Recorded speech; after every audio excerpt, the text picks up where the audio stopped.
Je veux pouvoir utiliser un lecteur de bande dessinée expressément fait pour lire les bandes dessinées qui se nomme C-Display. Alors c'est un logiciel qui est gratuit, qu'on peut trouver partout sur Internet, simplement en faisant une recherche Google. Pour ma part, j'ai téléchargé le logiciel. Je vais dans l'explorateur.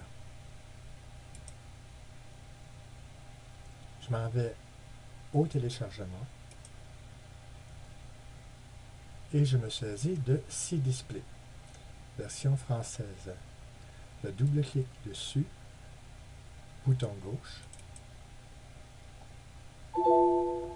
J'autorise le programme à apporter des modifications à l'ordinateur, puisque je veux qu'il soit intégré à la plateforme Windows 8.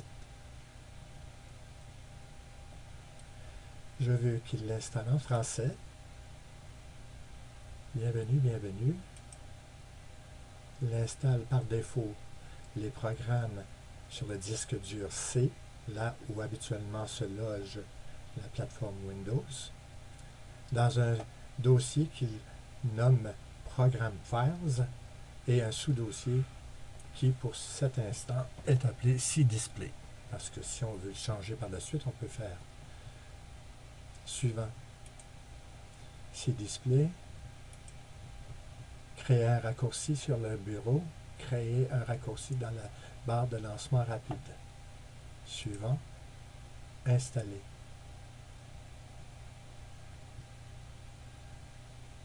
Exécuter C-Display, terminé.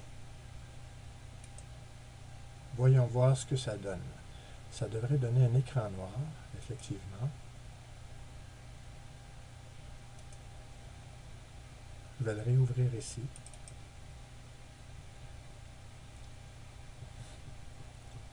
Avec un mini pointeur, minuscule pointeur de souris qu'on a peine à voir. Alors je clique à droite sur le bouton de la souris. Je dis configurer. Je choisis les préférences. Je veux que le fond, l'arrière-plan soit gris. Je veux que le petit curseur soit enlevé pour avoir un curseur normal à l'écran. Redimensionner l'image. Alors ici, le fixer sur la hauteur. Je veux aussi qu'il soit fixé à la largeur. C'est plus important sur la largeur. Voilà.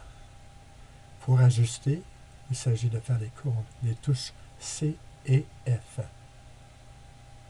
On a fait appliquer. Et on dit OK.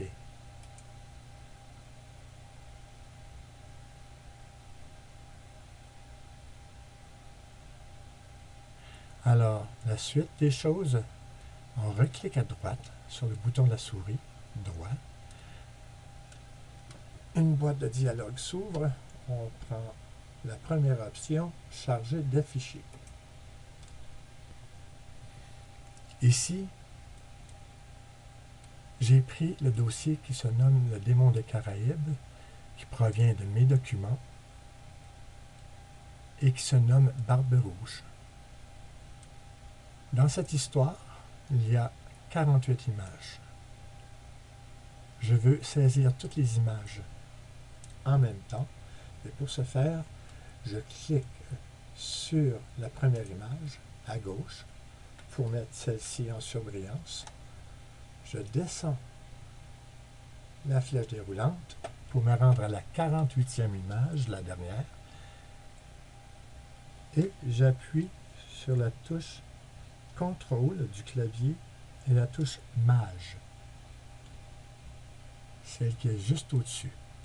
Puis je clique sur l'image 48, ce qui fait en sorte que toutes les images dorénavant sont en surbrillance. Et je les retrouve toutes sur la ligne qui est ici. Alors je dis ouvrir.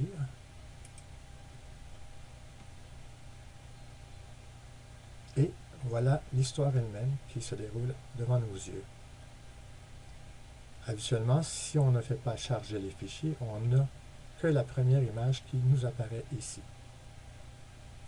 Mais étant donné qu'on est allé chercher tous les fichiers, on peut avoir dorénavant accès à l'histoire. Alors c'est tout.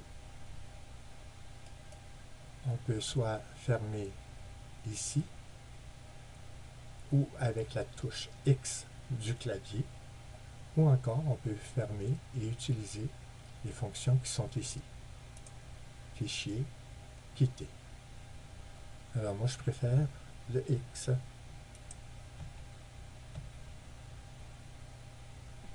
Et voilà. C'est tout pour cette fois-ci. Bonjour ou bonsoir selon le cas.